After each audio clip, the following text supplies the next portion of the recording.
সুপ্রিয় দর্শক, আসসালামু আলাইকুম। আপনাদের সকলকে আমন্ত্রণ জানাই আমাদের আজকে টপিক দেখার জন্য। আজ আমরা কথা বলবো ডিপ স্টেট এবং ৭২ সংবিধান নিয়ে। রাজনৈতিক ময়দানে যে সমস্ত বিষয় নিয়ে কথা হচ্ছে, সেই বিষয়টি নিয়ে মূলত আমরা কথা বলবো। এটি নিয়ে কথা বলবার জন্য আমাদের সাথে যুক্ত হয়েছেন বর্ষিয়ান রাজনীতিবিদ জনাব ডক্টর মুশতাক হোসেন, স্থায়ী কমিটির সদস্য, বাংলাদেশ জাসদ, এবং আমাদের সাথে সম্মানিত অতিথি হিসেবে যুক্ত হয়েছেন জনাব মনিরুজ্জামান মনির, সাবেক সহসভাপতি, বাংলাদেশ জাতীয়তাবাদী যুবদল। আপনাদেরকে অসংখ্য ধন্যবাদ আমাদের সাথে যুক্ত হওয়ার জন্য। স্বাগত।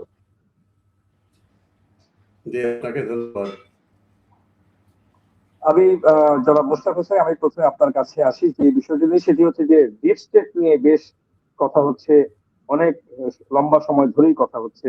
মার্কিন যুক্তরাষ্ট্র, ডিপ স্টেট, আসলে এই বিষয়টি কি? এটি কি আসলে কোন দেশে, কোন স্বাধীন দেশে সরকার পরিবর্তনে সত্যিকার অর্থে কোন ভূমিকা রাখে, বা এটি নিয়ে কেন এত আলোচনা, এত সমালোচনা হচ্ছে? মুহুর্মুহু এই বিষয়টি নিয়ে কথা হচ্ছে, যদি বলেন বিষয়টি নিয়ে। জি, ডিপ স্টেট তো আসলে যেটা বোঝায় যে নির্বাচিত সরকারের নির্বাচিত প্রতিনিধিদের আড়ালে আমলাতন্ত্র, সামরিক বেসামরিক আমলাতন্ত্র, তাদের সাথে জড়িত যারা টাকাওয়ালারা, তারা সরকারের পলিসির বাইরে তারা নিজেরাই শক্তিশালী একটা গোষ্ঠী হিসেবে বিভিন্ন নীতিমালা তারা প্রভাবিত করে, নিজেরাও নীতিমালা কার্যকরী করে। তারা যারা নির্বাচিত তাদেরকে তারা খুব একটা পরোয়া করে না। তো মার্কিন যুক্তরাষ্ট্র যেহেতু তারা দীর্ঘদিন ধরেই তাদের সম্পর্কে কথা আছে যে তারা সারা বিশ্বের দুর্বল রাষ্ট্রগুলোকে তারা তাদের আনুগত্যে আনতে চায়। তাদের প্রতিদ্বন্দ্বী ছিল একসময় সোভিয়েত ইউনিয়ন, তাদেরকে দুর্বল করতে চায়। এবং এই কাজটা তারা তো মুখে বলে করে না, তারা বিভিন্ন রকম অনানুষ্ঠানিক কাজ বা গোয়েন্দা বৃত্তি, গুপ্তচর বৃত্তি, সেই মানে যেটা আন্তর্জাতিক আইনে বিধিসম্মত না, সেই কাজগুলো তারা করে। যদিও এখন মার্কিন যুক্তরাষ্ট্র আবার এই কোনো কিছু তোয়াক্কা না করে প্রকাশ্যে সেগুলো করছে।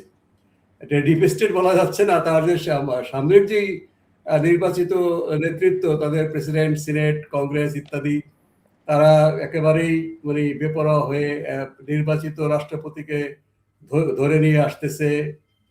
তারপরে তারা এই যে ইরানে মেরে ফেললো একেবারে যাদের সেই সর্বোচ্চ ধর্মীয় নেতা, এবং একটা গোটা নেতৃত্বকেই তারা শেষ করে দিয়েছে মার্কিন যুক্তরাষ্ট্রের সেই মদদে ইসরায়েল এবং আমেরিকান বোমা বর্ষণ করে। তো আমাদের এখানে ডিপ স্টেট আলোচনা করা হচ্ছে, এগুলো নতুন কিছু না। মার্কিন যুক্তরাষ্ট্রের যারা অন্য দেশের মধ্যে একটা অন্যায় প্রভাব বিস্তার করতে চায়, রাজনৈতিক সুবিধা, সামরিক সুবিধা, বাণিজ্যিক সুবিধা, যেগুলো সরাসরি আলোচনা করা যায় না, সেগুলো তারা পরোক্ষভাবে প্রভাব বিস্তার করে থাকে। এটা খুব নতুন কিছু না। তবে ডিপ স্টেট নাম ধরে আলাপ আলোচনা আমি শুনেছি বাংলাদেশের আগে। পাকিস্তানে এরকম বলেছে, হ্যাঁ, পাকিস্তানে এভাবে বলেছে। পাকিস্তানদের পরে আমি দেখছি যে বাংলাদেশে এটা বলছে। কাজে এটা নিয়ে ডিপ স্টেট না বলে মার্কিন যুক্তরাষ্ট্রের বিভিন্ন শক্তিশালী যে গোষ্ঠীগুলো আছে, মার্কিন যুক্তরাষ্ট্রের সরকার তারা কি করতে চায়, কি না করতে চায়, এগুলো ডিপ স্টেট আলাদাভাবে বোঝানো হচ্ছে যে যারা নির্বাচিত নেতৃত্ব, তাদের পেছনে যারা সমর্থন যোগানোর কথা, সহযোগিতা করার কথা, তা বলে তারা নিয়ন্ত্রক হয়ে উঠছে, এরকম বিষয়। এগুলো বাংলাদেশের ক্ষেত্রে অবশ্য প্রযোজ্য। যখন বাংলাদেশে নির্বাচিত সরকার থাকে, কোন কোন সরকার তাদের যে নিজস্ব পলিসি, তার বাইরেও তারা এই বাংলাদেশের যারা ডিপ স্টেট, তাদের স্বার্থ তাদের রক্ষা করতে হয়, না হলে তাদের গদি থাকে না। এই ধরনের নানা কথাবার্তা, নানা গাল গল্প কিন্তু আমাদের দেশেও আছে। এবং ডিপ স্টেট সামনে চলে আসে যখন অসাংবিধানিক শাসন আসে, সামরিক শাসন আসে। আর যখন অন্তর্বর্তীকালীন তত্ত্বাবধায়ক সরকার থাকে, তখন তো তারা একেবারেই প্রচ্ছন্নভাবে তাদের সেই প্রভাব বোঝায়, যেমন অনিল ইউনিয়নের সরকার। কিন্তু অন্তর্বর্তীকালীন সরকারের সময় ডিপ স্টেট এর চাইতেও শক্তিশালী ছিল উপদেষ্টা পরিষদ। তবে অভিযোগ আছে যে উপদেষ্টা পরিষদ বাংলাদেশের ডিপ স্টেটের কথা না শুনলেও তারা মার্কিন যুক্তরাষ্ট্রে ডিপ স্টেটের কথা শুনছে, এই সেখানেও এই কথাগুলো চলে আসছে। এখন কথা হচ্ছে যে যেগুলোই বলা হোক না কেন, এগুলো দেশের সার্বভৌমত্বের জন্য খারাপ, দেশের রাজনীতির জন্য খারাপ, অর্থনীতির জন্য খারাপ। যেই বাহানাই দেই না কেন, ডিপ স্টেট বলেন বা সুপারফিশিয়াল স্টেট বলেন, আমাদের অন্তর্বর্তীকালীন সরকার যেটা করেছে সেটা আমাদের দেশকে একেবারেই আমাদের সার্বভৌমত্বকে খেলে করে দিয়ে গেছে। কিন্তু আমরা দেখলাম যে বিস্ময়ের সাথে তার ধারাবাহিকতা রক্ষা করার জন্যই বর্তমান বিপুল ভোটে নির্বাচিত জনাব তারেক রহমানের বিএনপি সরকার, তারা সেই ধারাবাহিকতা রক্ষা তারা করছে, তারা এই বিষয়ে কোনো মুখ ফুটে কথা বলছে না। যে জনাব খলিল, তার সম্পর্কে প্রচন্ড সমালোচনা সবাই মিলে করেছি আমরা, বিএনপি নেতৃবৃন্দ সহ, তাকে একেবারেই মানে মানে কোনো রকম আমরা কল্পনা করতে পারিনি তাকে একেবারে তত্ত্বাবধায়ক সরকার থেকে এই সরকারে ধারাবাহিকভাবে রেখে দেওয়া হলো একটা শপথ গ্রহণের মধ্য দিয়ে। কাজেই এইগুলো আমাদের জন্য খুবই মানে আমাদের জাতীয় স্বাধীনতা সার্বভৌমত্ব এগুলোর জন্য এটা আমাদের খুবই ক্ষতিকর হয়েছে। জি, ধন্যবাদ। ধন্যবাদ। আমি জনাব মনিরুজ্জামান মনির আপনার কাছে যাই, আপনি আমাকে শুনতে পাচ্ছেন? জি জি। ডিপ স্টেট নিয়ে কথা বলছিলাম, ডিপ স্টেট নিয়ে জনাব মোশতাক হোসেন বলছিলেন বিভিন্ন কথা। এই বিষয়ে আপনার প্রতিক্রিয়া কি? এবং একটি বিষয় এটির সাথে জানতে চাই, সেটা হচ্ছে যে বাংলাদেশের মতো যে তৃতীয় বিশ্বের যে দেশগুলো, এই দেশগুলোই কি তাহলে ডিপ স্টেটের হুমকি মুখে সবসময় পড়ে থাকে? আমরা কি কোনো না কোনো ভাবে সবসময় আশঙ্কার মাঝে থাকি যে সরকার স্থিতিশীল থাকবে কিনা, রাজনীতি স্থিতিশীল থাকবে কিনা, মাঠ স্থিতিশীল থাকবে কিনা? জাফর খান সাহেব, আপনাকে অসংখ্য ধন্যবাদ। আর বক্তব্য শুরুতেই আমি আমার মনে হয় একটু সিনিয়র হবেন আমার চাইতে মোশতাক ভাই, আমি অত্যন্ত শ্রদ্ধা করতাম ওনাকে, করি, এখনো করি। অত্যন্ত কি বলে কিংবদন্তির ছাত্র নেতা, একসময় উনি ক্যাম্পাস নিয়ন্ত্রণ করতেন। তো অনেকদিন পর দেখা, সেই সুযোগে আমি মোশতাক ভাইকে আসসালামু আলাইকুম। ডিপ স্টেট ধারণাটা তো যেটা আমি মনে করি আসলে এটা ছিল, এটা অনেক আগের থেকেই ছিল বা পৃথিবীর সকল দেশেই, তবে সেটা মাত্রা কতটুকু এটা হলো ব্যাপার। ডিপ স্টেটের ব্যাপারটা যেটা আমরা আমাদের জীবন দশায়, মানে আমাদের জীবনও এই ডিপ স্টেটের অত্যাচার নিপীড়ন আমি ব্যক্তিগতভাবে সহ্য করেছি। যেমন আপনার একটা উদাহরণ দিই, বলা নাই বলাই নাই, মানে মামলা মোকদ্দমা ওইভাবে নাই, হঠাৎ করে আমাকে একজন ফোন করলেন, র্যাবের অফিসার, আপনি একটু আসেন, কফি খেয়ে যান।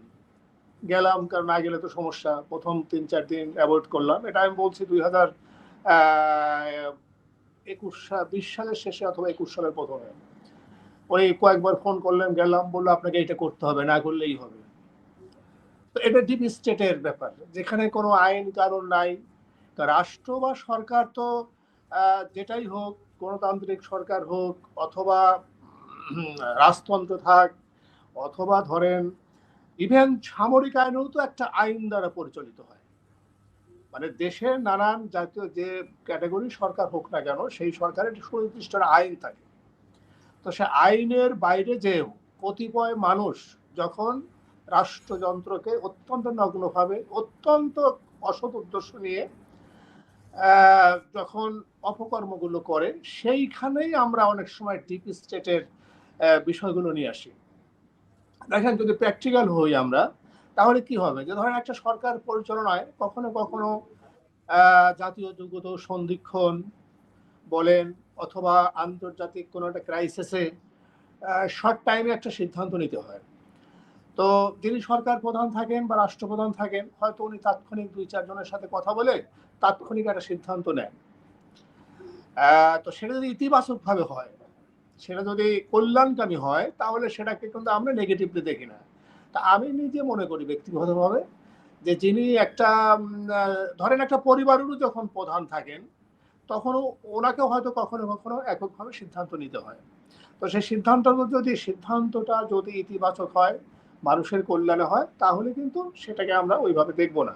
কিন্তু ক্ষমতা দীর্ঘায়িত করার জন্য, রাষ্ট্রের উপরে বা প্রচণ্ডভাবে অনিয়মতান্ত্রিক একটা নিয়ন্ত্রণ প্রতিষ্ঠার জন্য রাষ্ট্রের যে বিভিন্ন কাঠামো থাকে, সাংবিধানিক কাঠামো, এবং বিভিন্ন যে সংস্থাগুলো থাকে বেসরকারি, কি এটা বেসরকারি বাণিজ্যিক প্রতিষ্ঠান বলতে পারেন, বেসরকারি কি সামরিক আমলাতন্ত্র অথবা সামরিক আমলাতন্ত্র, আত্মীয় স্বজন মিলে দেখা যায় যে একটা সিন্ডিকেট গড়ে উঠছে। সেই সিন্ডিকেটের পদ পদবি কি আছে না আছে ব্যাপার না, সরকার পরিচালনায় তারাই মুখ্য হয়ে ওঠে এবং তারা ক্ষমতায় টিকে থাকার জন্য অথবা লুটপাট তন্ত্র প্রতিষ্ঠা করার জন্য যখন নানান রকমের অপকর্মগুলো করে, সেটাকেই আমরা কথিত অর্থে ডিপ স্টেটটা বলি। আর আন্তর্জাতিক ক্ষেত্রে ধরেন এখন যেটা মার্কিনের ব্যাপারটা যেটা আমরা এখন বেশি শুনি, হ্যাঁ আজকে হয়তো আমেরিকা ট্রাম্প সরকার আছে অথবা আর 2 বছর পর অন্য কেউ আসবে, কিন্তু তারা তাদের সরকার যখন আসে তখন সেই সরকারের দ্বারা তারা শাসনভার কায়েম করে, শাসনতন্ত্র হিসাবে তারা দেশ পরিচালনা করে। কিন্তু তাদের অ্যাজ এ ইউএসএ মানে ইউনাইটেড স্টেটের একটা সুদূর প্রসারী হয়তো বা কোনো লক্ষ্য থাকে, সেই লক্ষ্যের কিছু বিষয় থাকে হয়তো সেটা তারা অত্যন্ত গোপনীয়ভাবে কাজ করে। সেইটার সাথে দেখা যায় মূল বর্তমান সরকার কাঠামো যারা আছে অনেকেই হয়তো জানেন না, সেসব ক্ষেত্রে অনেক সময় ব্যবহার হয়। যেমন আমরা শুনি যে কোনো কোনো রাষ্ট্র আজ থেকে 50 বছর পরে কি হবে, সেইগুলো ব্লুপ্রিন্ট তারা বা সেইভাবে তারা সিদ্ধান্তগুলো নেয়। তা আমি মনে করি ডিপ স্টেট কনসেপ্টটা দেশকাল পাত্র ভেদে এক এক জায়গায় এক এক রকম। আমাদের বাংলাদেশের ডিপ স্টেটের ধারণা আমরা দেখি যখন কিনা জনমতকে তোয়াক্কা না করে, সাংবিধানিক বিধিবিধান আইনের শাসন না মেনে যখন জঘন্যভাবে ক্ষমতায় থাকার পায়তারা করা হয় এবং মানুষের উপর এগুলো যখন চলে, সেক্ষেত্রে আমরা ওইভাবে নিয়ে আসছি। আমার মনে হয় আমি আমার আমি ধন্যবাদ। আমি গেলে মোস্তাক হোসেন একটি ব্যাপারে আছি, সেটি হচ্ছে যে ডিপ স্টেট যে যেহেতু একটা কথাই হয়, আসলে এটা কতটা ডিপ, কতটা গভীর, কেন এটা নিয়ে কেন এত বেশি আবর্তিত হতে হচ্ছে বিভিন্ন রাষ্ট্রে, মানে আমাদের মতো বিশেষ করে উন্নয়নশীল বা তৃতীয় বিশ্বের যে দেশগুলো, এটিকে দেশের মাঝে দেশ, সরকারের মাঝে সরকার, ব্যাপারটি কি আসলে? আমাদের নেত্রী বেগম এই মামলাটা, এটা তো কোনো মামলা না,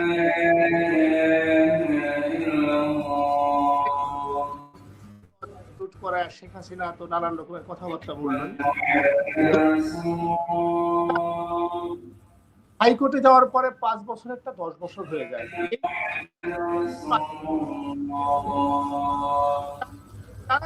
যারা যারা যাদের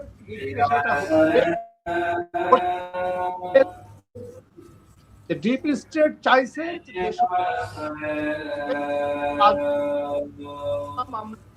মানে মিথ্যা রায়টা এটা ডাবল করে সবাইকে বোঝাতে চায় যে আমরা এতই দুর্দান্ত শক্তিশালী, সুতরাং আমাদের সামনে কোনো ন্যায় বা উচিত কথা অথবা সত্য কথা বলা যাবে না, সবাইকে ভয় পাওয়ায় দেয়, চুপ করায় দেয়, সবার মুখ বন্ধ করে দেয়, বাক স্বাধীনতা থাকে না। এটার বললাম, যেমন আমি তো বললাম যে আমার জামিন হয়ে গেছে, মানে এই যে সুযোগ পাইলেই আমাদের ভিতরের যে ক্ষোভগুলো আমরা একটু একটু করে বলি কেন, এটা আমি বিভিন্ন সময় টক শোতে আমি একটু একটু করে বলি, সব বলি না, কোনো সময় নাই। জামিন হয়ে গেছে প্রকাশ্যে আদালতে আমার জামিন হয়ে গেলে আমি বারান্দা পর্যন্ত চলে গেছি, মানে চলে গেছি, তখন আমাকে বলা হয়েছে যে ওনাকে আটকান, ফিরান। কারণ ওই যে জজ সাহেব হয়তো উনি মোবাইল নিয়ে বসেছিলেন অথবা যাই হোক, উনি ওনার সাথে সাথে নির্দেশিত হয়েছেন জামিন দেওয়া যাবে না, দরজা থেকে আবার মানে প্রকাশ্য আদালতে জামিন দেওয়ার পর আবার ফিরাই নিয়ে আসে। তো এটা কে? এটা ডিপ স্টেট। এখন ডিপ স্টেটের শাখা প্রশাখা হয়তো বড়োর ক্ষেত্রে বড় ডিপ স্টেটের বড় প্লেয়ার অ্যাক্ট করছে, আবার মাঝারি লোক আছে, অর্থাৎ ডিপ স্টেটের তো কিছু দালাল অথবা তাদের কিছু থাকে, উইং কাজ করে আর কি।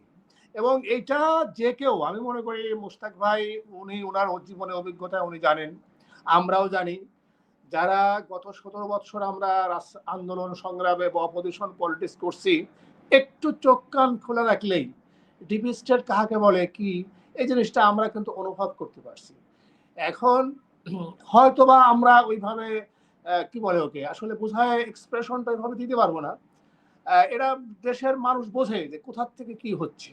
যেমন এই যে আপনার একটা পরিবারের হাতে সমস্ত ব্যাংকগুলো চলে গেল, তারপর কতিপয় মানুষ যাদের কোনো প্রাতিষ্ঠানিক ওইভাবে ছাড়াই তারা হাজার হাজার কোটি টাকা লুটপাট করে দেশ থেকে বিদেশে পাচার করে। এটাও একটা ডিপ স্টেটের একটা অংশ, তাদের অপকর্মের একটা অংশ। তো এখন আমি বিশ্বাস করি জনাব তারেক রহমানের নেতৃত্বে একটা জনগণের সরকার প্রতিষ্ঠা হয়েছে এবং একটা নির্বাচিত সরকার প্রতিষ্ঠা হয়েছে। সুতরাং এই সরকার দীর্ঘদিনের যে জঞ্জাল, এই জঞ্জালটা হয়তো রাতারাতি পারবে না, বাট ধীরে ধীরে এই জঞ্জাল থেকে আমরা মুক্তি চাই এবং ইনশাল্লাহ মুক্ত হব। ধন্যবাদ। আমি জনাব মুশতাক হোসেন আপনার কাছে আসি। জি বলুন ভাই। মুশতাক ভাই, আমি যেটি জানতে চাচ্ছিলাম সেটি হচ্ছে যে এই যে সংবিধান নিয়ে কথা হচ্ছে, সংসদে তর্ক বিতর্ক হচ্ছে সংবিধান সংস্কার ইস্যুতে, এই বিষয়ে আপনার এই মুহূর্তে দৃষ্টিভঙ্গি কি? কেননা গণভোট, সংবিধান সংস্কার, বিভিন্ন বিষয়ে কথা হচ্ছে। তারপর আমার একটি সম্পূরক প্রশ্ন আছে, সেটা আমি করছি। আপনি কি 72-এর সংবিধান বিষয়ে বলছেন? জি জি জি। হ্যাঁ, 72-এর সংবিধানের বিষয়ে, হ্যাঁ 72-এর সংবিধানের বিষয়ে এই যারা এই বৈষম্য বিরোধী ছাত্র আন্দোলনের নেতা ছিল তারা প্রথম থেকেই এটাকে ছুঁড়ে ফেলে দেওয়ার কথা বলেছিল। হ্যাঁ, এটা তো আমরা জানি, কিন্তু এখন যারা ছুঁড়ে ফেলার কথা বলেছে তারা তো জনগণের রায় পায়নি। হ্যাঁ, এখানে এই যে তারা এবং আরো কিছু অধিকাংশ দল যারা নির্বাচনে অংশগ্রহণ করেছে তারা কিন্তু এই সংবিধান রেখেই তার প্রয়োজনীয় সংশোধন সংস্কার সেই কথা বলেছে। তারা আসলে 72-এর সংবিধান ছুঁড়ে ফেলার মধ্য দিয়ে বাংলাদেশে 47 সালের মডেলে একটা ধর্মীয় শাসনতন্ত্র করার কথা, যা এই জন্য জামাত ইসলামী তাদেরকে প্রথমে পেছন থেকে সমর্থন দিয়েছে, পরে তারা প্রকাশ্যে সমর্থন দিয়েছে। এখন তারা সংসদে কি বলবে জানি না, যিনি বলেছেন তিনি একজন সংসদ সদস্য। এখানে তাদের সংসদ নেতা বলেছেন যে তারা 72 সালে সংবিধানের সংস্কার চান, সংশোধন চান না। উনি বলছেন যে 72 সালের সংবিধানে বাতিল করতে হবে। দেখা যাক প্রধান বিরোধী দল জামাত ইসলামী নেতা কি বলেন। 72-এর সংবিধানের চেয়ে উন্নত যদি সংবিধানের কথা কেউ বলতো আমাদের কোনো আপত্তি নাই। তারা এই 72-এর সংবিধান বাতিল করার মাধ্যমে দেশটাকে 47 সালে পাকিস্তানের যে সংবিধান, সেই সংবিধানটা তারা আনতে চাচ্ছে। তো সেটা তো নতুন বন্দোবস্ত হলো না, পুরনো সেই পরিত্যক্ত বন্দোবস্তের পায়ে সেই সেখানে গিয়ে নিজেদেরকে নিক্ষিপ্ত করা। এটা তো জনগণ গ্রহণ করেনি। জনগণ যাদেরকে ভোট দিয়েছে তারা কিন্তু এই সংবিধানকে রেখেই তার নিয়মতান্ত্রিক যে সংশোধন, প্রয়োজনীয় সংস্কার সেইটার বিশ্বাসী, এবং যে জোর জবরদস্তি করে তারা যে সংস্কার নামে যেটা চাপিয়ে দিতে চেয়েছিল, আর আমরা আমাদের যে গণতান্ত্রিক যুক্ত ফ্রন্ট বাংলাদেশ জাসদ আমরা আগে থেকে বলেছিলাম যে এই বেআইনি আদেশ এটা সাংবিধানিকভাবে গ্রহণযোগ্য না। আমি খুবই অত্যন্ত আশাবাদী হয়েছি যে জনাব সালাউদ্দিন এবং জনাব আসাদুজ্জামান তারা আজকে পরিষ্কার বলেছে যে এই গণভোটের অধ্যাদেশটাকে আইনে পরিণত করা কোনো দরকার নেই, প্রযুক্তির কথা। কারণ এই গণভোটটা হয়ে গেছে, এরকম গণভোট আর গ্রহণযোগ্য না। এইরকম গণভোট যে আর হবে না, এই কথার মধ্যে দিয়ে প্রমাণিত এই গণভোট যেটা হয়েছে সেটা বিধিসম্মত হয়নি। যাই হোক, গণভোট জনগণের রায় দিয়েছে, এটা তো আমাদের অবশ্য সম্মান জানাতে হবে। আর যেই সাংবিধানিক সংস্কার পরিষদ একেবারেই সংবিধান সম্মত না, এটা কোনো প্রয়োজন নাই। এই সার্বভৌম সংসদই সংবিধান সংস্কার এবং সংশোধন করতে পারবে। কাজী ওনারা যে বলছেন জেনজির নাম দিয়ে, এটা ঠিক না। জেনজির নাম দিয়ে তারা তাদের কথা বলেছে যে কথাটা জনগণ সমর্থন দেয়নি। আমি জনাব মনিরুল মনির আপনার কাছে আসি। আমি যে প্রশ্নটি নিয়ে আসতে চাচ্ছি সেটি হচ্ছে গণভোট বাতিল করা হচ্ছে, 72-এর সংবিধান সংস্কার সেটি নিয়েও মনে হয় আগানো হবে না, বা ইতিমধ্যে কথা হয়েছে যেহেতু। তো সেই ক্ষেত্রে সরকারের সাথে বিরোধী দলের কতটা ফারাক তৈরি হতে পারে এবং দেশে কোনো ধরনের নতুন করে সংকট তৈরি হতে পারে কিনা, কেননা তারা সেই জায়গা থেকে সরে আসছে না এবং সরকারও যুক্তি ব্যাখ্যা দিয়ে বোঝানোর চেষ্টা করছে যে এটির আসলে প্রয়োজন নেই। সার্বিকভাবে বিষয়টিকে আপনি যদি বলেন। না, এক্ষেত্রে তো আমাদের দলের বক্তব্য পরিষ্কার। দায়িত্বশীল জায়গা থেকে তো বারবার বলা হচ্ছে যে গত যে অন্তর্বর্তীকালীন সরকার তাদের নানান রকমের উদ্দেশ্য ছিল সরকারের একটা অংশে। তাদের নানান রকমের ক্ষমতা প্রলম্বিত করা, যথাসময়ে নির্বাচন না দেওয়া, ২-২৯ সাল পর্যন্ত ক্ষমতায় টিকে থাকা, নানান উদ্দেশ্যে তারা এই সংস্কার, গণভোট, এই সব বিষয়গুলো তারা সামনে নিয়ে আসছিল। তো আল্লাহর অশেষ রহমত যে দেশে যেমন অশুভ শক্তি আছে তেমনি শুভ শক্তিও তো আছে। সেই শুভ শক্তির নানান সমীকরণে অবশেষে তারা নির্বাচন দিতে বাধ্য হয়েছে। কিন্তু তারা এমন একটা উদ্দেশ্য কিছু বিষয় তারা করে গেছে যাতে আগামী দিনে নির্বাচিত সরকার ভালোভাবে দেশ চালাতে না পারে, আবার একটি রাজনৈতিক সংঘাত বা সংঘর্ষ হোক, আবার একটা ক্রাইসিস হোক। তারা তাদের ওই যে কি বলে ওকে, যে তারা বৃক্ষ রোপণ করে গেছে, এইটা তারা আবার ২-৪ বছর পরে বা কোনো এক সময় তারা আবার সেখানে আসবে, এসে তারা আবার এই জাতিকে গ্রাস করার চেষ্টা করবে। তো সেই সব উদ্দেশ্য নিয়ে এই বিভিন্ন রকমের প্রস্তাবনা কাজ করছে, যার একটা অংশ হলো গণভোটের ব্যাপার। তো এখন নির্বাচিত সংসদ, জনগণ স্বতঃস্ফূর্তভাবে ভোট দিয়েছে। এই নির্বাচিত সরকার বা সংসদই আগামী দিনে যদি কোনো আইন প্রয়োজন, বিএনপির ৩১ দফা ঘোষণা করেছে এবং শহীদ জিয়াউর রহমান ১৯ দফা আছে, এবং সমসাময়িক জাতীয় সংকটে অথবা জাতির কল্যাণে, দেশের মানুষের কল্যাণে যতটুকু সংস্কার করা দরকার, আমি মনে করি যে আমাদের নেতা জনাব তারেক রহমান মাননীয় প্রধানমন্ত্রী, ওনার পরিষ্কার অঙ্গীকার আছে যে উনি একটি ভালো শাসন উপহার দেওয়ার জন্য যেটা করা দরকার সেটা এই জাতীয় সংসদের মধ্য দিয়েই সেটা করা সম্ভব। সুতরাং এই যে গণভোটের বিষয়টা, এটা নিয়ে আমি নিজে ব্যক্তিগতভাবে আমার এই নিয়ে কোনো আগ্রহ নাই। এটা আমাদের, আমি মনে করি এটা প্রয়োজন নেই। কারণ আমরা তো দেখছি এই ৫৫-৫৬ বছরে দেখলাম নানান কিছু ধরনের মানুষজন আমাদের রাষ্ট্র নিয়ে নানান রকমের খেলাধুলা করছে। কে ভালো কে মন্দ, কার কি ব্যাকগ্রাউন্ড এবং ক্ষমতায় গেলে কেমন হয় আর ক্ষমতার বাইরে গেলে কেমন হয়, সবই তো আমাদের দেখা আছে, তাই না? সুতরাং বর্তমান সংসদই ইনশাল্লাহ এইটার একটা সুরাহা হবে যে কোন পদ্ধতিতে কতটুকু সংস্কার করা দরকার বা কতটুকু পরিমার্জন করা দরকার, সেটাই সংসদই করবে ইনশাল্লাহ। জি, ধন্যবাদ। আমি শেষ একটি বিষয় দিয়ে আজকে একটি প্রশ্ন দিয়ে শেষ করতে যাচ্ছি, সেটি হচ্ছে সরকারের ১ মাস আপনি একজন রাজনীতিবিদ হিসেবে কিভাবে মূল্যায়ন করবেন? কতটা সফল হয়েছে ১ মাসে, কতটা বিফল হয়েছে আপনার কাছে মনে হয়? কতটা প্রতিশ্রুতির বাস্তবায়ন করেছে এবং কতটা সম্ভাবনা দিকে বাংলাদেশকে আরো এগিয়ে নেবে এমন একটি বিষয় সামনে আনতে পেরেছে? আমার ব্যক্তিগত, আমি মনে করি যে বর্তমানে ১ মাসের সরকার অত্যন্ত আশাবাদী বা আশাব্যঞ্জক একটা অবস্থা বাংলাদেশের মানুষের সামনে উপস্থাপন করতে পেরেছেন। আমি বলবো যে নির্বাচনের ১২ই ফেব্রুয়ারির আগে আমাদের মাননীয় প্রধানমন্ত্রী জনাব তারেক রহমানের যদি জনপ্রিয়তা যতটুকু ছিল এই দেশে, আমি মনে করি আজকে যদি জরিপ করা হয় তাহলে জনপ্রিয়তা আগের চেয়ে বেড়ে গেছে।